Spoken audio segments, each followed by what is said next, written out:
বাসস্থানের দাবিতে আমরা লড়ছি লড়ব সব মানুষের খাদ্য বস্ত্র বাসস্থানের দাবিতে আমরা লড়ছি লড়ব।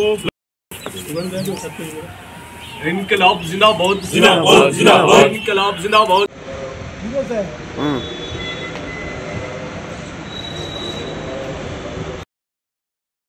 প্রজাতন্ত্র দিবস আমাদের কাছে অনেক তাৎপর্য নিয়ে এসেছে। আমরা একটু আগে আমাদের সংবিধানের যে প্রস্তাবনা,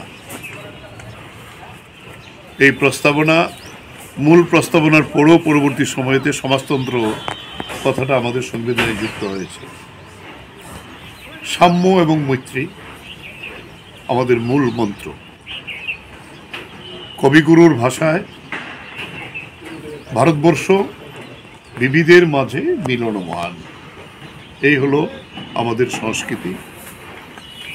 দেশের এই স্বাধীনতা সংগ্রামে জন্য প্রায় 200 বছর যারা নিজেদের জীবন উৎসর্গ করেছেন, আত্মবলিদান দিয়েছেন,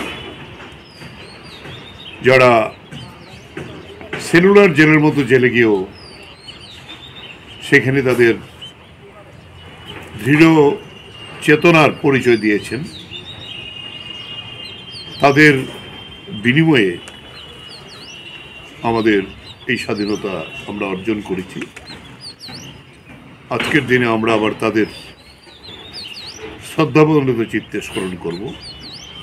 এখনো আমাদের দেশের এই ভূখণ্ডকে রক্ষা করার জন্য আমাদের সেনাবাহিনী, আধা সেনাবাহিনী, তারা যেভাবে অতন্দ্র প্রহরীর মতো মাইনাস টেম্পারেচারও দাঁড়িয়ে বিভিন্ন জায়গাতে সেই সীমান্ত রক্ষা করছেন, তা রক্ষা করতে গিয়ে তারাও শহীদের মৃত্যুবরণ করতে হয়েছে। আমরা তাদেরকেও স্মরণ করব। বিশেষ করে সাম্প্রদায়িক শক্তি যারা দেশের ঐক্য সংহতিকে, ভারতবর্ষের এই যে সংবিধানের যে প্রস্তাবনা, তার যে মূল মন্ত্র, তার কুঠারে আঘাত করার চেষ্টা করছেন কুঠার দিয়ে, আমরা তাদের প্রতি ঘৃণা প্রকাশ করব এবং আমাদের যে কোনো মূল্য আমাদের দেশের ঐক্য সংহতিকে রক্ষা করার শপথ আজকের দিনে সবচেয়ে বড় শপথ। আজকে বিপন্ন হিন্দুত্বের নামে দেশের ঐক্য সংহতিকে ভাঙার চেষ্টা হচ্ছে। ধর্ম যার যার, সরকার সবার, এই হলো আমাদের সংবিধানের মূল মন্ত্র। তাই আমরা এখানে 4টি সংগঠন এই জায়গাতে আমরা কাজ করছি। সারা ভারত কৃষক সভা, ত্রিপুরা রাজ্য ক্ষেত মজুর ইউনিয়ন, ভারতের গণতান্ত্রিক যুব ফেডারেশন, ভারতের ছাত্র ফেডারেশন,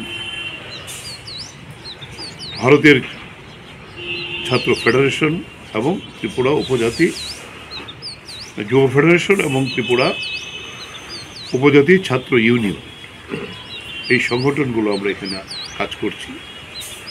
আমাদের দায়িত্ব আজকে দেশের কৃষকরা, শ্রমিকরা, শিক্ষা আক্রান্ত, কাজ আক্রান্ত, রুটি রুজি আক্রান্ত, এই লড়াইতে আমরা আছি। তাই আমাদের শপথ নিতে হবে এই লড়াই করতে গিয়ে আমাদের আরও বেশি আত্মবলিদানের জন্য প্রস্তুত থাকতে হবে। দেশের অখণ্ডতা, দেশের সাম্প্রদায়িক সম্প্রীতি, তাকে রক্ষা করার জন্য আমাদের এগিয়ে যেতে হবে। এই হোক আজকের দিনে আমাদের সবচেয়ে বড় সংকল্প।